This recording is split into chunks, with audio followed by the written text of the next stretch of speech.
Dear students, today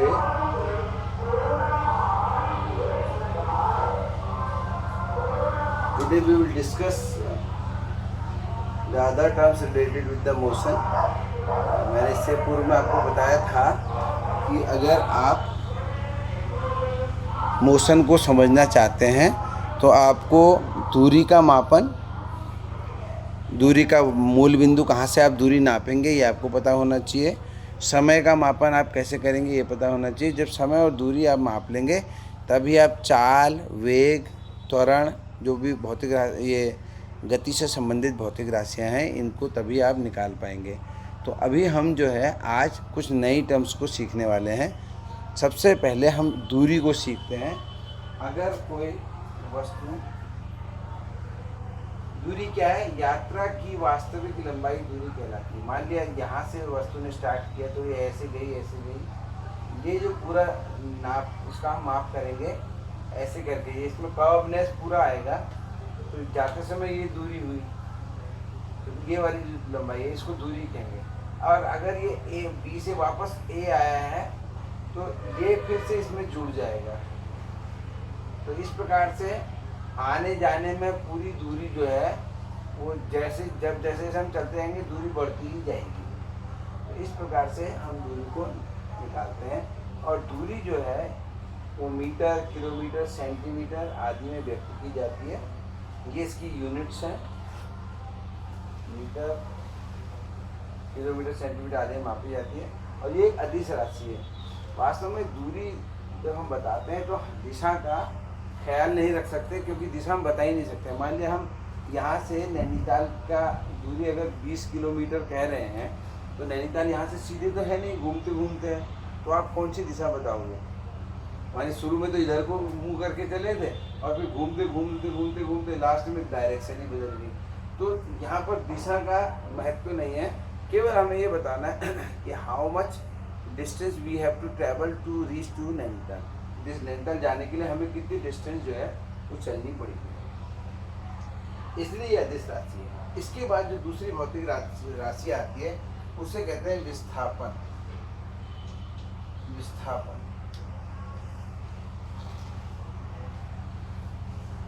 और ये है प्रारंभिक बिंदु से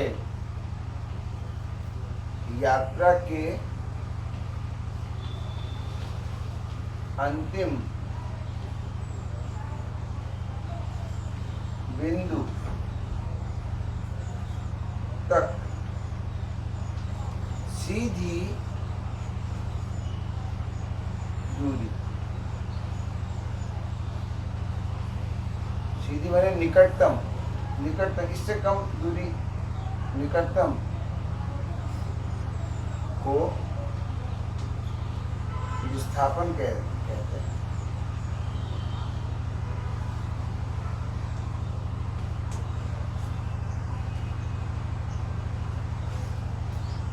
जैसे ए से बी तक की जो निकटतम दूरी है वो ये होगी।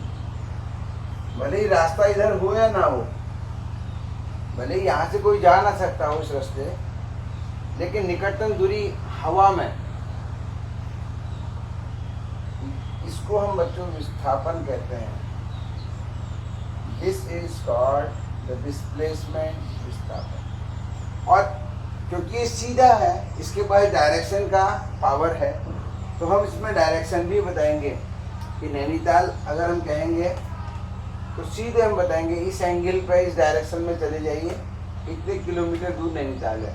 अब वो जा पाए ना जा पाए वो एक अलग चीज़ है, बट सीधी डिस्टेंस। लेकिन अगर वो जा पाने में सक्षम होगा तो सीधे नैनीताल पहुंचेगा।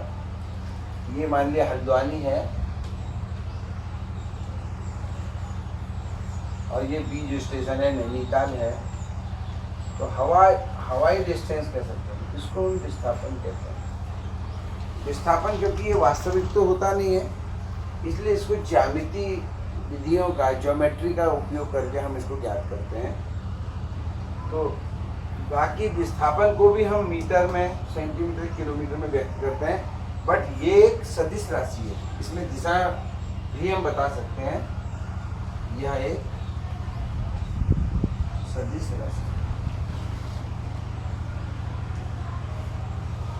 ये एक तरीके से रिवीजन चल रहा है क्योंकि ये सब चीजें हमने पहले भी पढ़ी हुई है। अब आता है इसके बाद जो तीसरा टॉपिक है वो है चाल।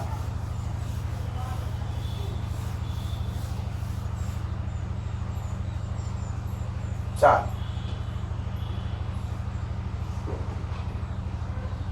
चाल में डायरेक्शन नहीं देखी जाती, गाड़ी किस स्पीड से चल रही है या हम किस स्पीड से चले हैं।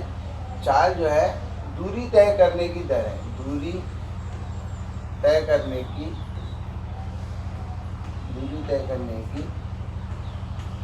समय के साथ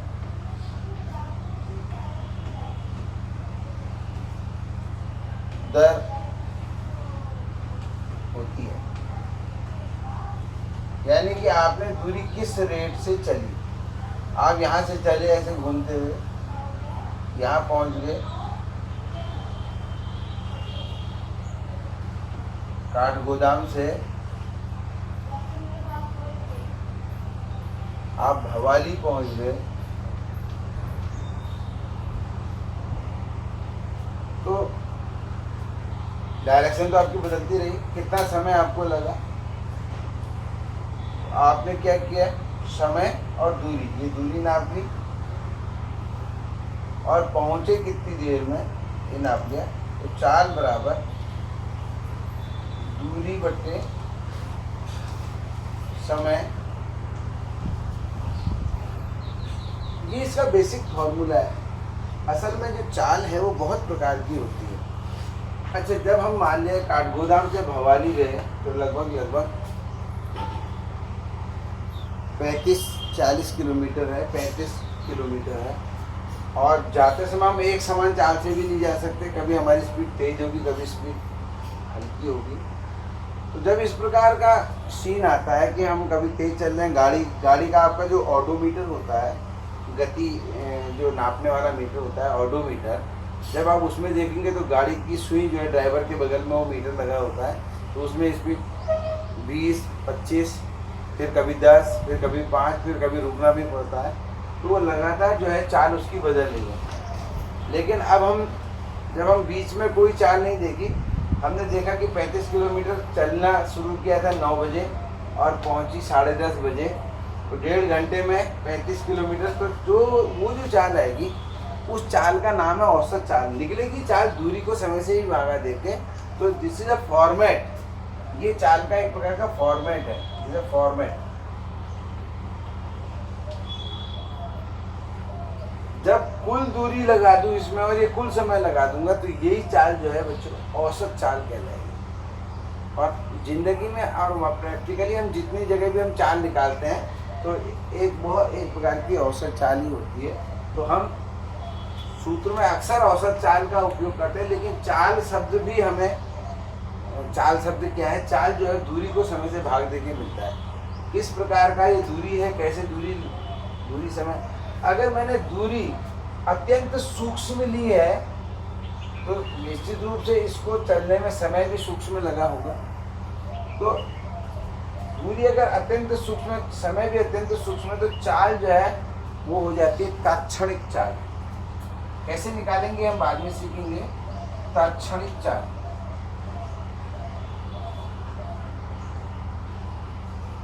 तात्क्षणिक चाल जैसे ये तो एक बहुत बड़े इंटरवल में 1.5 घंटे में हमने ये वाली चाल नापी, तो ये औसत चाल है।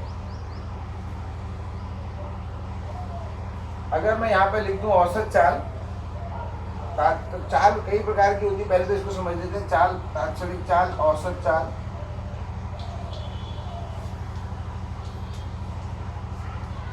ये 2 प्रकार की चालें मेन हम निकालते हैं। औसत चाल है कुल दूरी बटे समय, कुल समय।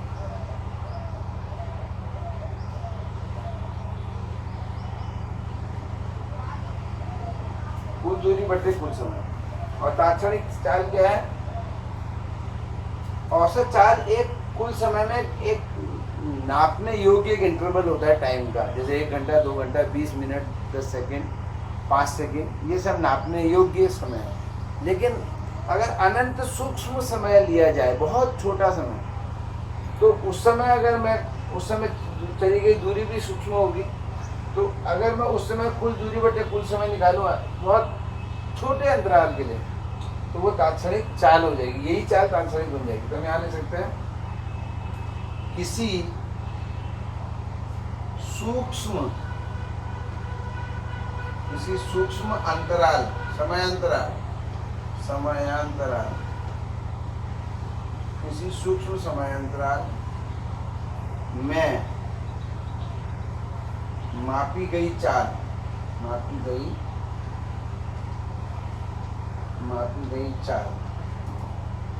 को हम तात्क्षणिक चाल कहते हैं। चाहे तात्क्षणिक चाल हो, चाहे औसत चाल हो, फॉर्मेट यही रहेगा, चाल बराबर दूरी बट्टे समय, फॉर्मेट है। तो इसका जो मात्रक होगा बच्चों, मीटर प्रति सेकंड, किलोमीटर प्रति घंटा, इस प्रकार से हम इसको व्यक्त करते हैं। और इसमें डायरेक्शन नहीं बताई जा सकती। क्यों? क्योंकि इसमें वस्तु घूमते घूमते जाती है, इसलिए इसकी कोई डायरेक्शन नहीं होती। तो this is all about charge. अब आता है इसमें दूसरी भौतिक राशि,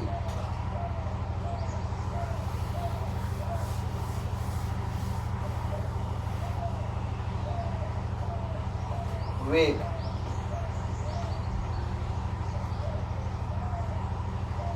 जिस प्रकार चाल का जो फॉर्मेट है दूरी बटा समय है, इसी प्रकार से वेग का जो फॉर्मेट है वो वेग बराबर विस्थापन बटे समय।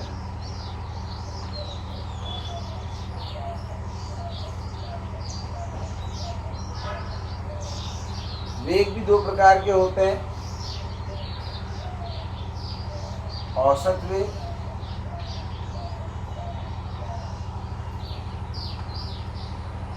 और तात्क्षणिक वेग।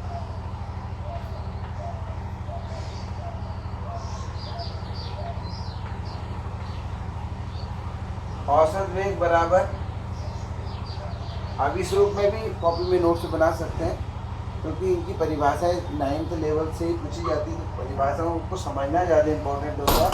इनको लिख के ऐसा इसकी परिभाषाएं पूछी नहीं जाती है 11th लेवल में। तो औसत वेग बराबर होगा कुल विस्थापन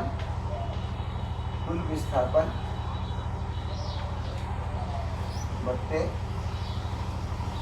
कुल समयांतराल।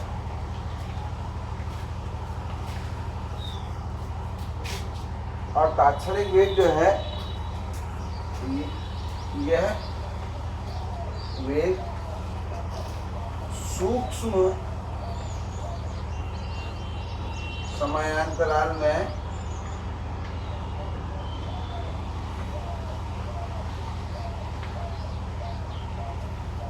मापा जाता है। जब हम समय को बहुत छोटा ले तो उस समय यही जो औसत वेग है ये कहलाएगा तात्क्षणिक, क्योंकि औसत वेग विस्थापन से निकलता है। विस्थापन को समय से भाग देके, और विस्थापन की डायरेक्शन होती है, दिशा होती है, सीधा होता है। तो वेग की भी दिशा होती है। यह एक सदिश राशि।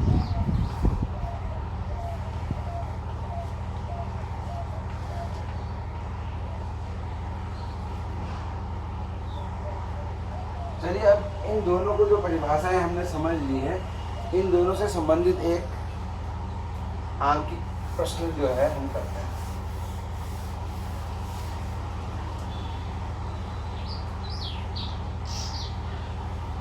नाइन AM में एक ऑब्जेक्ट यहाँ पर था, हल्द्वानी में कोई स्टेशन है हल्द्वानी, वहाँ पर 9 AM पे था। और इस प्रकार से चलते हुए जो दूरी है 25 किलोमीटर, ये नैनीताल जो है, नैनीताल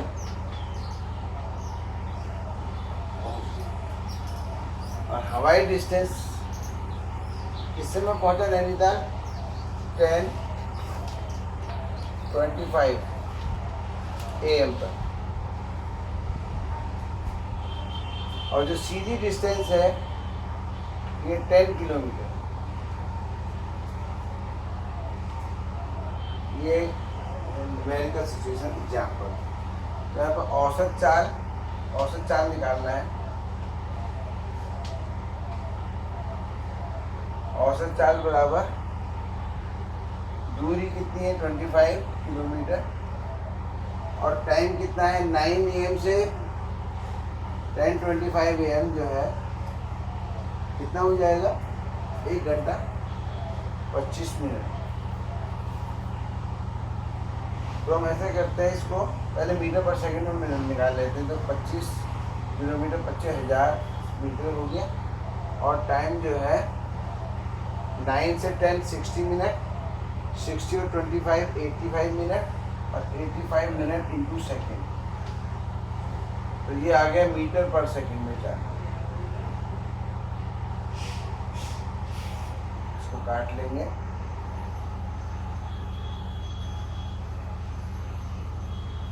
5 1 जा 5 5 7 जा 35, और दिस इज 5000। 0 से 0 कैंसिल, 5000 अपॉन 6 है, 2 से कैंसिल हो जाएगा, 250 51। इतने मीटर पर सेकंड इसकी चाल आ रही है। हम इसको फर्दर डेसिमल में लिख सकते हैं सॉल्व करके। अब है औसत वेग।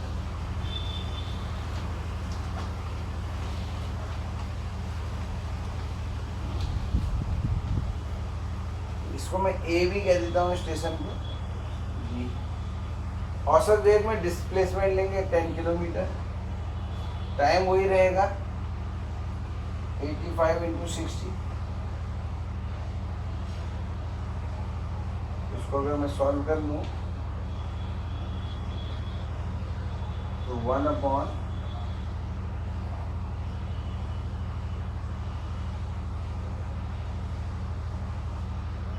दिस मच मीटर पर सेकेंड। आप देख रहे हैं कि बहुत कम आया है, ये बहुत ज़्यादा है। तो औसत वेग का जो मान होता है किसी यात्रा में, वो हमेशा औसत चाल से कम आता है। ये भी एक महत्वपूर्ण रिलेशन है, औसत वेग।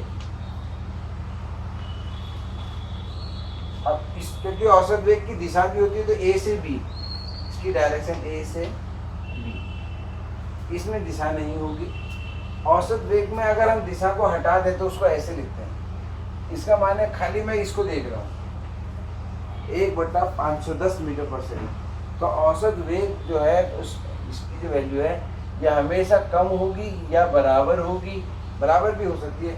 अगर मान लीजिए ये वास्तव में आया भी इधर को होता तो दूरी भी यही होती और विस्थापन भी यही होता। आमतौर पर दूरी विस्थापन से ज़्यादा होती है, तो औसत वेग जो है ये चाल से कम होगा। ये एक इम्पॉर्टेंट रिलेशन है जो आपके दिमाग में रहना चाहिए। इसी प्रकार से बच्चों विस्थापन को अगर मैं विस्थापन में दिशा हटा दूं तो ये भी जो है हमेशा कम होता है, किससे? दूरी से, या बराबर भी हो सकता है। तो विस्थापन is always less than equal to. तो ये विस्थापन और दूरी का ये संबंध आपको याद रखना है। तो इस प्रकार से हम चाल और दूरी निकालते हैं। चाल और औसत चाल और औसत वेग हमने कैसे निकाला, ये मैंने इससे संबंधित बहुत से क्वेश्चन आपको 9th में भी कराए गए होंगे। अब हम इसमें आगे बढ़ते हैं। अगली भौतिक राशि है त्वरण। ये भौतिक राशि पहले हम सीख लेते हैं क्या क्या नाम है इनके।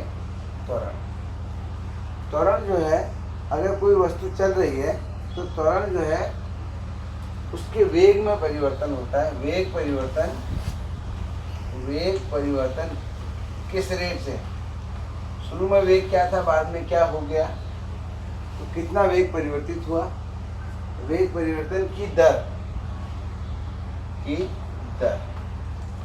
अब आप जानते हैं इसमें वेग परिवर्तन ही लिखते हैं, चाल परिवर्तन नहीं लिखते हैं, क्योंकि त्वरण जो है उसका संबंध आप आगे पाएंगे कि वेग परिवर्तन से है।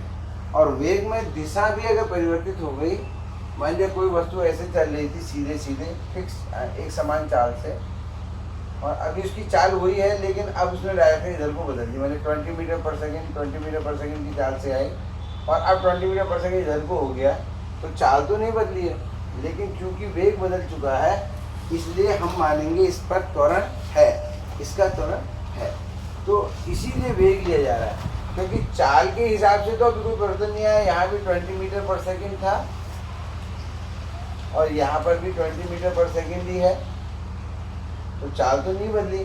तो अगर मैं इसको चाल परिवर्तन निकाल दूँ तो चाल परिवर्तन तो नहीं हुआ, तो इसीलिए इसको वेग परिवर्तन से जोड़ा गया है। तो त्वरण में चाल नहीं आएगी, तो वेग परिवर्तन की दर किसके साथ, दर नापेंगे समय के साथ, समय के साथ।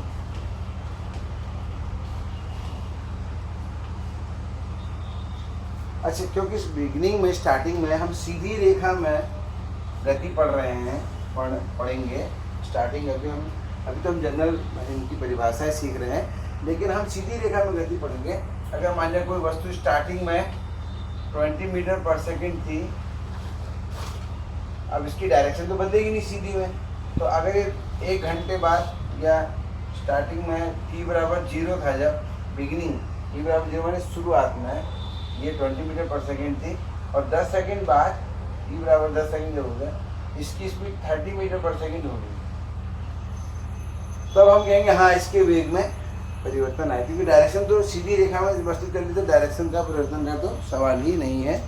इसलिए यहाँ पर हम देखेंगे वेग में परिवर्तन कितना हुआ, अंतिम वेग, तो त्वरण जो है त्वरण बराबर होता है अंतिम वेग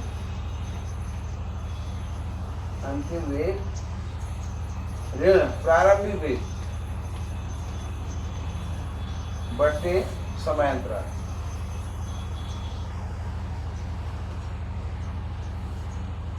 ये त्वरण का फॉर्मेट है।